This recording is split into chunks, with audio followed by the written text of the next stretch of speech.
मौलवी साहब पछता रहे हैं कि पाकिस्तान के कार मेकर्स ने उनके साइज की डिग्गी बनाई होती, वो भी वज़ीर आज़म हो जाते। डरते किस बात से हो तुम? लॉन्ग मार्च है, ये बर्गर मार्च नवाज शरीफ वाला नहीं है। वो हुक्मरान अगर इतने बहादुर हैं तो मैं उनको कहता हूं तुम फैजाबाद क्रॉस करके मुझे दिखा दो। पूरे पाकिस्तान की गाड़ी है, उसको भी इन्होंने न्यूट्रल पे लगा दिया। तो एक लाया गया था बनारसी ठग लंदन से पकड़ के, जैली नायली करवाई, उस जैली नायली का भी उनको कोई फायदा नहीं हो सकता। साइफर ज़्यादा इंपोर्टेड हुकूमत की नहीं। इसके 3 हिस्से हैं। पहला हिस्सा उसका ये है कि इमरान खान पाकिस्तान के अंदर मोस्ट पॉपुलर लीडिंग हैसियत में लोगों की पूरी जिम्मेदारी से आइन और कानून के मुताबिक रहनुमाई करने वाला लीडर मौजूद है। उसका दूसरा हिस्सा ये है कि पाकिस्तान तहरीक इंसाफ के वर्कर्स, हमारे सपोर्टर्स और हमदर्द, और पाकिस्तान की यूथ और फैमिलीज, वो सारे के सारे इंतहाई जिम्मेदारी से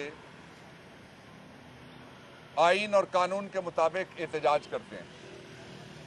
और उसका तीसरा सबब ये है कि पाकिस्तान तहरीक इंसाफ, वो लोग जो पाकिस्तान को अभी तक धक्का मार के श्रीलंका बनाना चाहते हैं, उनके और पाकिस्तान के तहफ़्फ़ुज़ के लिए उनके दरमियान खड़ी है।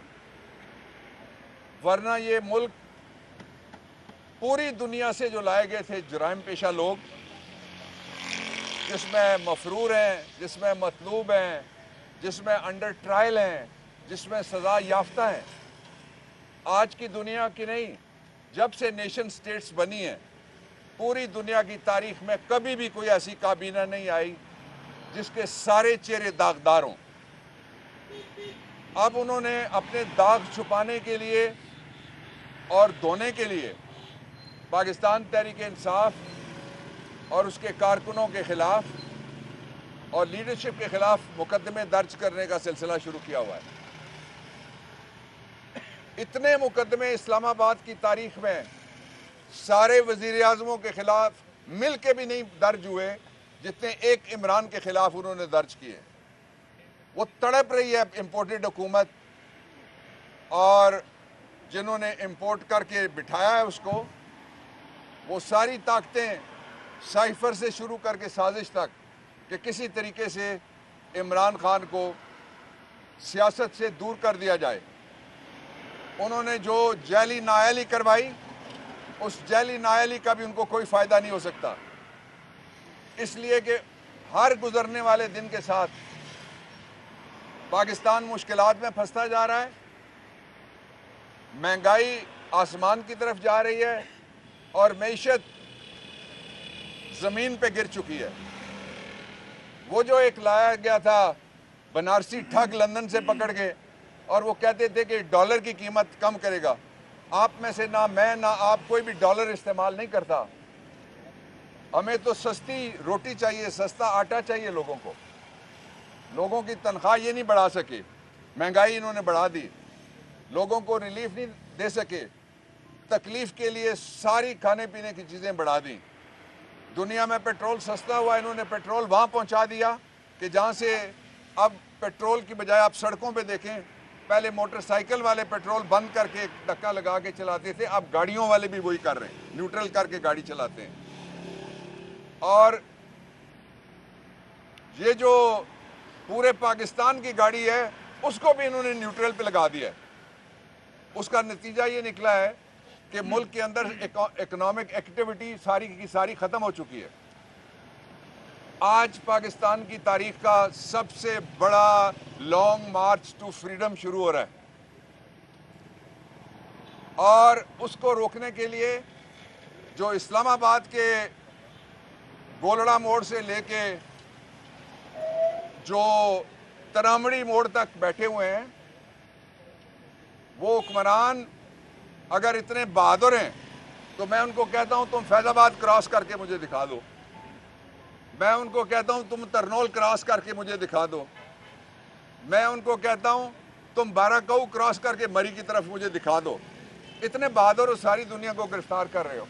और मैं इस मरहले पे बहुत शदीद मुज़म्मत करना चाहता हूं कि अभी सहाफ़ी अपने एक सहाफ़ी भाई का जनाजा कंधे पे उठा के जा रहे थे और उसके जो तुरबत है उसके ऊपर रखे हुए फूल खुश्क नहीं हुए थे और मट्टी भी खुश्क नहीं हुई थी कि 78 साला चौधरी गुलाम हुसैन को उठा लिया गया और कहते हैं कोई 20 साल पुराना केस है। पाकिस्तान इस वक्त 30 से 40 या 50 एलीट उनके कब्जे में है। जो समझते हैं एलीट समझते हैं पाकिस्तान के मालिक वो हैं, 22 करोड़ उनके किराएदार हैं। ऐसा बिल्कुल भी नहीं है। आज़ादी मार्च इंशाअल्लाह अज़ीज़ लाहौर से चलेगा और ये कोई लॉन्ग मार्च है, ये बर्गर मार्च नवाज शरीफ वाला नहीं है कि किसी को फ़ोन आ जाएगा कि वापस चले जाओ, हमने तुम्हारा मुतालबा मान लिया है। हमारा मुतालबा कोई दूसरा नहीं है। इमरान खान ने किसी दूसरी बात पे कोई मुज़ाकरात किसी के साथ नहीं किए, एक बात पे मुज़ाकरात किए और बार बार कहते थे मुज़ाकरात करो। मुज़ाकरात किए हमने इलेक्शन की नई तारीख के ऊपर। सारी दुनिया के अंदर एक ही पार्लियामेंट जो है उसके अरसे में तकरीबन 4 बरतानिया के अंदर वज़राए आज़म बदल चुके हैं। तो क्या बरतानिया का बेड़ा गर्क हो गया? बरतानिया और आगे जाएगा, इसलिए कि वो लोगों को मौका देते हैं कि वो अपना फैसला करें। 30-40 का एलीट बरतानिया का फैसला नहीं करता।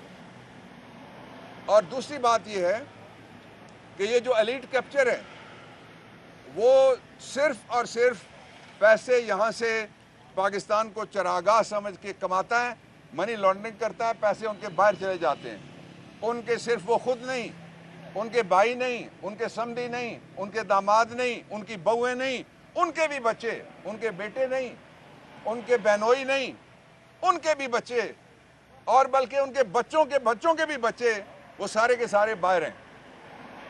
ये सवाल तो बनता है कि नवाज शरीफ ने पूरी ज़िंदगी क्या नौकरी किया जिसकी वजह से इतने पैसे उसको मिल गए, जो कैमरामैन को नहीं मिल सकते, जो NLE को नहीं मिल सकते, जो वकील को नहीं मिल सकते, जो नाज़िम को नहीं मिल सकते, जो मेयर को नहीं मिल सकते। कहाँ से आए ये पैसे? ये सवाल तो बनता है। और फिर उसकी अगली नस्ल के पास कहाँ से अय्याशी के लिए पैसे आए और फिर उसके पास उससे अगली नस्ल के लिए भी। ये वो हालात हैं जिनमें ये मार्च बहुत ज़रूरी है और मार्च इंशाअल्लाह अज़ीज़ हर कीमत पे होगा, पुरअमन होगा और उसमें लाखों लोग नहीं आ रहे, मिलियंस के हिसाब से लोग आप देखेंगे, मिलियंस के हिसाब से। और हम बिल्कुल भी ना किसी से डरेगी पाकिस्तान की कौम। कल अरशद शरीफ के जनाजे ने ये साबित कर दिया है कि लोगों ने खौफ का बुत तोड़ दिया, लोग खौफजदा नहीं होंगे। तीसरी बात जो इम्पोर्टेंट है वो ये है कि इस वक्त पाकिस्तान को फौरी तौर पे एक मुंतखब और नुमाइंदा हुकूमत की ज़रूरत है, साइफर ज़दा इम्पोर्टेड हुकूमत की नहीं। डरते किस बात से हो? तुम कहते हो बड़े पॉपुलर हैं, 20 सीटों में हमने तुम्हें हरा दिया, एक सीट तुमने 2 दिन गिनती करते करते कहा हम 45 वोटों से जीत गए। गिनती करो ना उसकी भी। दूसरा इलेक्शन होता है, 1 सीट चोरी होती है, 6 सीटें इमरान खान जीतता है। अब मैंने नारा लगाया था 2/3 PTI, अब वहां से आगे जा चुकी है बात इंशाअल्लाह। जब मार्च आएगा तो जो ऊंची बिल्डिंगों पे बैठे हुए कबूतर हैं इस्लामाबाद में, उनकी भी आंखें खुल जाएंगी कि उनकी आंखें बंद करने से लोग वापस नहीं जाएंगे। और जहां तक इस्लामाबाद के अंदर या किसी और जगह बदअमनी का ताल्लुक है, कोई भी अगर खुदा न खास्ता वाक़या होता है तो आप समझ जाइए कि ये कारे ख़ास वाले जिनको सफ़ेद कपड़ों में पत्थर मारने के लिए भेजा जाता है वो होंगे, तहरीक इंसाफ नहीं होगी। कल भी आपने देखा कितनी बड़ी तादाद में, पहली दफ़ा मैंने देखा अपनी ज़िंदगी में, बच्चे थे अरशद शरीफ के जनाजे में, ख़वातीन थी अरशद शरीफ के सफ़र आखिरत में, फैमिलीज़ थी अरशद शरीफ के सफ़र आखिरत में। पहली दफ़ा मैंने देखा मुख्तलिफ सर्विसेज से ताल्लुक़ रखने वाले लोग, आपने भी देखा कि वो फूल लाए हुए थे शहीद के जनाजे पे डालने के लिए। तो इसलिए ये मैं आखिरी दफ़ा ये कहना चाहता हूँ कि जो मर्जी हो जाए, हम ना आईन टूटने देंगे ना कानून तोड़ेंगे। जो मर्जी हो जाए, हम अपनी तारीख और रिवायत के हम पुराने मुजाहरे और पाकिस्तान की तारीख के नहीं, जुनूब मशरकी एशिया के सबसे बड़े मुजाहरे हम करते हैं। 6 महीने से इमरान खान ने जलसे किए हैं, किसी जगह कोई गड़बड़ क्यों नहीं हुई? इसलिए कि इमरान खान के साथ वोटर्स हैं। जहां पे दूसरे मनी लॉन्ड्रिंग वाले हैं, वहां वो 3 भी हों तो गड़बड़ करके दिखा देते हैं। सर, कल प्रेस कॉन्फ्रेंस में कहा गया कि छुप के मिलते हैं और गैर आईनी मुतालबात करते हैं। हमने वो आपने कहा छुप के मिलना, तो मौलवी साहब पछता रहे हैं कि पाकिस्तान के कार मेकर्स ने उनके साइज की डिग्गी बनाई होती, वो भी वज़ीर आज़म हो जाते, छुप के वो मिलते हैं। हम सदर हाउस में कोई छुप के मुलाकात नहीं होती। और एक ही मुतालबा है हमारा, और वो मुतालबा ये है कि इलेक्शन फौरी करा दो, पाकिस्तान का इम्तहान मजीद ना लिया जाए, लोगों का इम्तहान ना लिया जाए, अवाम का इम्तहान ना लिया जाए। Thank you. माशाल्लाह की सूरत हाल तो नहीं बढ़ रही, जिस तरह की कल प्रेस कॉन्फ्रेंस हुई उसके बाद आप लोगों का ये मार्च जो है और फैसल बादल साहब की जो प्रेस कॉन्फ्रेंस उसमें ये खून खराबा मावराए आईन किसी भी हरकत को रोका गया तो किसने रोका है? किसी ऑर्डर से, बेशक वो अदालत का भी हो, मार्शल लॉ कभी नहीं रुका। तुर्की के अंदर जिस गाड़ी पे टैंक चढ़ा था, उन्होंने आज़ादी चौक में वो गाड़ी रखी हुई है, सकता जब तक उसको एनआरओ ना दिया जाए, वो सौदा ना किया जाए उसके साथ।